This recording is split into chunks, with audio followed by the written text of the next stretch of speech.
तड़ित पीतांबरधारी, अकारण करुणा वर्णालय, भक्तवांछा कल्पतरु, नंदनंदन यशोदानंदन ब्रजेंद्र नंदन, आनंद कंद भगवान श्याम सुंदर के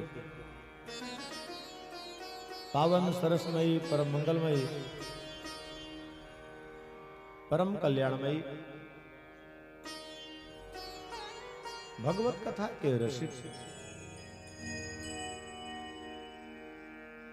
रसिक वृंद, सत्य स्वरूपणी देवियों, आचार्य वृंद, संगीतज्ञ कलाकार वृंद एवं श्रीमद् भागवत सप्ताह ज्ञान जी के प्रमुख सेवक, प्रमुख यजमान के रूप में यहाँ विराजमान हमारे प्रभु युगल सरकार के कृपा पात्र चरुणानुरागी श्री कृष्ण रसामृत सेवा समिति प्रशांत विहार रोहिणी के सभी सम्मानित रसिक भक्त वृंद, कथाक्रम को कल विराम दिया था भगवान कृष्ण का प्राकट्य।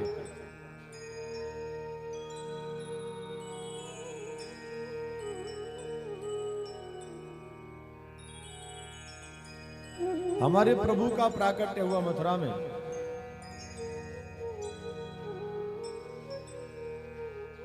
और लीला करने के लिए हमारे प्रभु पहुंचे गोकुल में।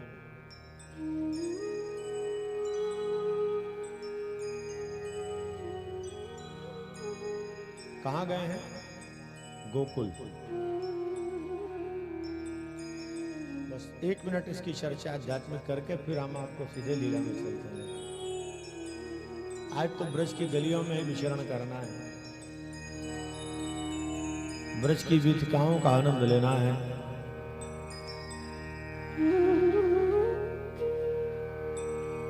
मथुरा है हमारा आपका शरीर,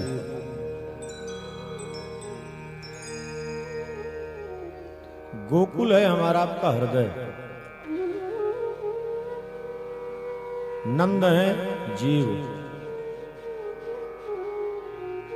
और जो गाय है गोकुल में वो हमारी इंद्रियां।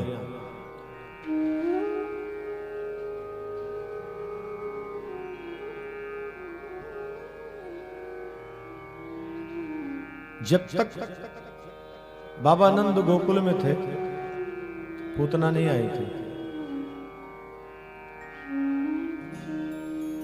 लेकिन जब गाय चली गई घास चरने वन में और नंद आ गए मथुरा, उसी समय पूतना आई थी।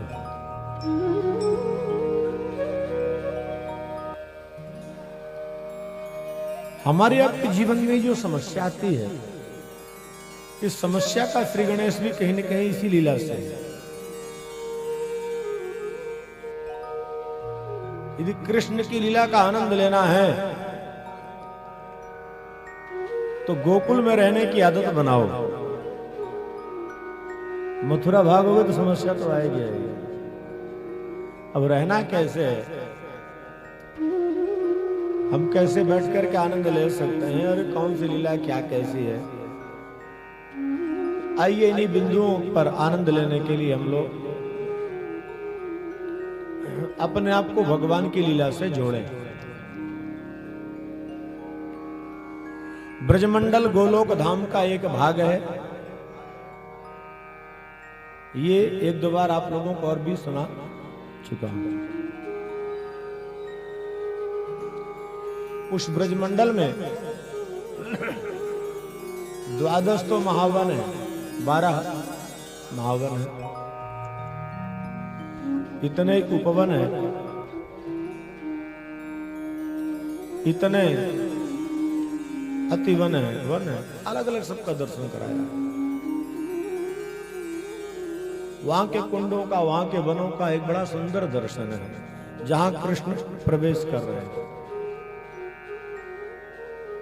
हम लोग तो सीधे भजन के माध्यम से मथुरा से गोकुल की बात करके चल दिए। बस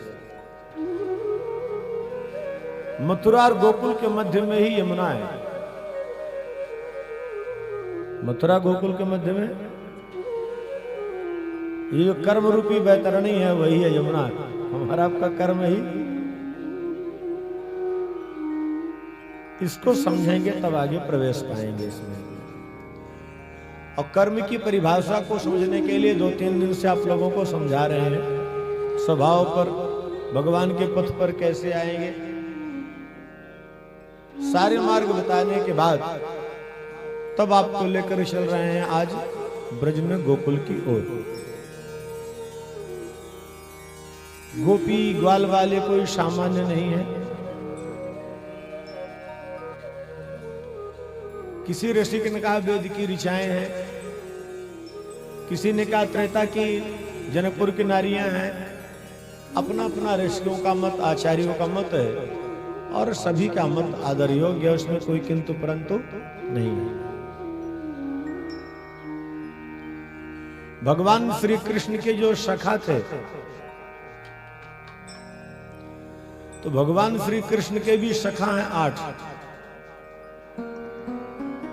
हमारे भाई लोग थोड़ा ध्यान देंगे, श्री कृष्ण के सखा कितने हैं? 8। और कृष्ण जी कब आए हैं? अष्टमी पे। राधा रानी कब आई हैं? अष्टमी में, राधाष्टमी पर, द्वापर में जब आई थी। और राधा रानी की जो अष्ट सखियां हैं, सखियां उनके भी 8 हैं और कृष्ण के सखा भी 8 हैं। जो राधा रानी की कलाएं हैं वही है राधा रानी की सखियां, गोपियां। किस गोपी का क्या महत्व है, किस गोपी की क्या लीला है। और एक मजे की बात, जितनी अष्ट गोपियां हैं राधा रानी की सखियां 8, इन सभी का विवाह भी कृष्ण के साथ हुआ है।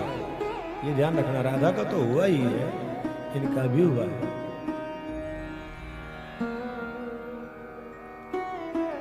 और आप लोग बड़भागी हो, ब्रज में जाते रहते हो, नंदगांव बरसाना जाते रहते हो, बहुत अच्छी बात है, कन्हैया की बड़ी कृपा है। लेकिन कभी 2 मील वन में जाकर के थोड़ी देर बैठ लेना।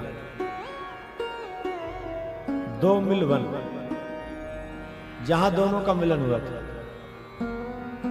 किनका? राधा और कृष्ण का। और मिलन कराने में जो सहयोग करने वाली थी, उनकी जो दासियां थी, उनका नाम भी बड़ा विलक्षण है। एक का नाम रुनकी है, एक का नाम झुनकी है। क्या लीला है इसकी, कहां से श्री गणेश करते हैं, कैसे करते हैं। आइए अभी पहले नंदोत्सव में चलेंगे, फिर लौटाएंगे ब्रज में आपको। पर आपको ब्रज की भूमिका में थोड़ा सा बैठा के फिर गोकुल चल रहे हैं। तो ब्रज में 157, कहीं कहीं 153 वनों का वर्णन आता है। गोलोक धाम का एक भाग है ये ब्रज मंडल। ये सामान्य भूमि नहीं है। और इस कलिकाल में भगवान के जाने के बाद ब्रज 84 कोष की खोज किसने की थी? हाँ चलो, सही उत्तर दिया गया, नारायण भट्ट गोसाई ने। ये कलयुग में भगवान के पार्षद अवतार, नारद के अवतार थे। और इनके ऊपर जो अंश है राधा रानी की सखी का, वो कौन सी देवी का था वही बताया था। चलो भूल गए तो कोई बात नहीं। रंग देवी, कृष्ण के रंग में, राधा के रंग में रंगने का काम है, इनका रंग देवी का है। अष्ट सखियों में एक रंग देवी है राधा रानी की। सबका अलग अलग, चित्रा जी का अलग कार्य है, विशाखा जी का अलग कार्य है, ललिता जी का अलग कार्य है। इसे भगवान के सखाओं का मधुमंगल का अलग काम है। मनसुखा को मधुमंगल भी कहते हैं। तो सबकी अपनी अपनी लीला है, सबका अपना अपना भाव है, सबका अपना अपना प्रसंग है।